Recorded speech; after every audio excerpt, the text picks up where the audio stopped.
नमस्कार मित्रों। आप अपने व्यक्तित्व में निखार तभी ला सकते हैं जब आप अपने आचरण में अच्छी चीज़ों को लाएंगे, अच्छी चीज़ों का अनुकरण करेंगे, अपने अंदर एक व्यवहार कुशलता लाएंगे कि दूसरों को हमें ठेस नहीं पहुंचानी है, दूसरों का दिल नहीं दुखाना है, दूसरों के प्रति अपना व्यवहार ऐसा रखना है कि हमें कटु वचन नहीं बोलने हैं। इस तरह हम अपने व्यक्तित्व में निखार ला सकते हैं। दान एक सबसे अच्छा गुण है जो सबके बस की बात नहीं होती। हम उसमें भी नाप तौल करते हैं कि फला व्यक्ति उस धन का सदुपयोग करेगा या शाम को जाकर इसका दुरुपयोग करेगा, कुछ अलग व्यसनों में इन रुपए पैसों को खर्च कर देगा। अगर आपको ऐसा लगता भी है तो आप उस व्यक्ति को थोड़ा कम दीजिए, लेकिन दीजिए ज़रूर।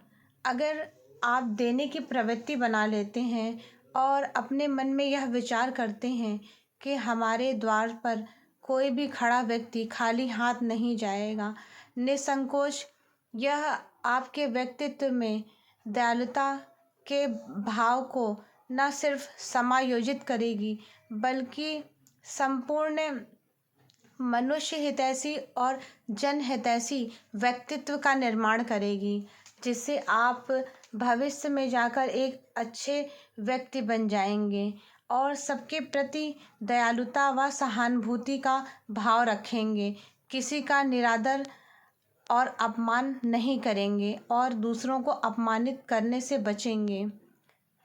दूसरों को अपमानित करने से न केवल आप दूसरों को ठेस पहुंचाते हैं बल्कि आप अपने व्यक्तित्व में एक गलत आचरण भी लेकर आ रहे हैं जो कि आगे चलकर आपको हानि पहुंचाने वाला है, क्योंकि यह आपके व्यक्तित्व से उन अच्छे गुणों को दूर लेकर जा रहा है और आप एक बुरे इंसान बनते जा रहे हैं जिसमें व्यवहार कुशलता नहीं है, दूसरों के प्रति अच्छा आचरण न करना, उनके साथ सही ट्रीटमेंट न करना, उनसे सही से बोलना नहीं।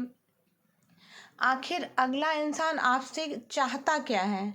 वह सिर्फ इतना ही चाहता है कि जब आप किसी भी व्यक्ति से मिलें तो आपका व्यक्तित्व मिलनसार हो, आप अच्छे वचन बोलें।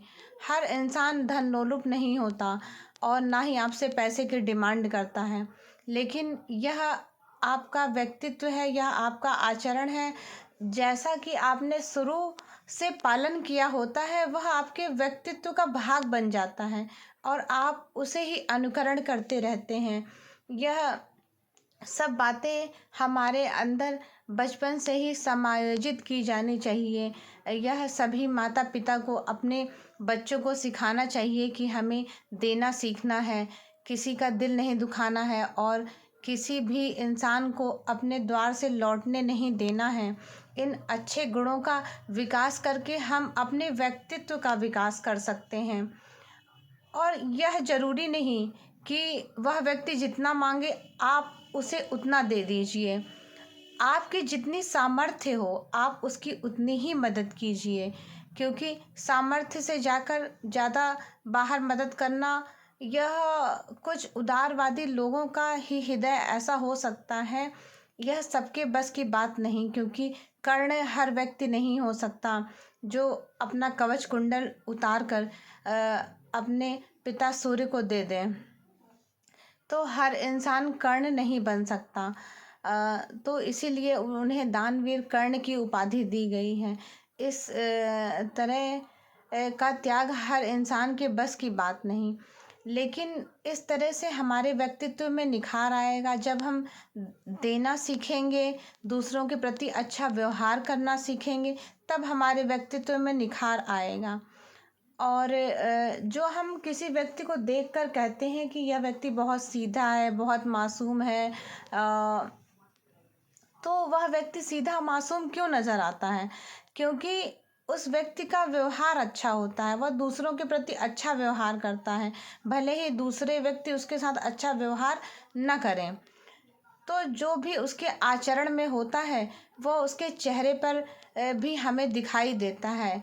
आम तौर पर हम जब भी कहीं जाते हैं तो 90% लोगों को उनकी फेस रीडिंग द्वारा जज करने में सामर्थ्य रहते हैं, क्योंकि इंसान के जो भी कर्म होते हैं, जैसा भी आचरण होता है, जैसा भी व्यक्तित्व होता है, वह सब उसके चेहरे पर लिखा हुआ होता है। और जिसे पढ़ने में हम सभी लोग 90% तक हम पढ़ने में सक्षम होते हैं। भले ही हमारा अपना व्यक्तित्व चाहे जैसा हो, लेकिन हम दूसरों के बारे में प्रेडिक्शन करना कभी नहीं भूलते। तो इसी तरह से अपने बच्चों में अच्छे आदर्श, अच्छे संस्कार और अच्छे गुणों का समायोजन करते रहिए। इन्हीं सब बातों के साथ मैं अपनी वाणी को यहीं विराम देती हूँ। आपकी इस स्पिरिचुअल जर्नी में हम एक दूसरे के साथ रहेंगे और एक दूसरे का यूं ही साथ देते रहेंगे। इसी आशा के साथ मैं अपनी वाणी को यहीं विराम देती हूँ। धन्यवाद।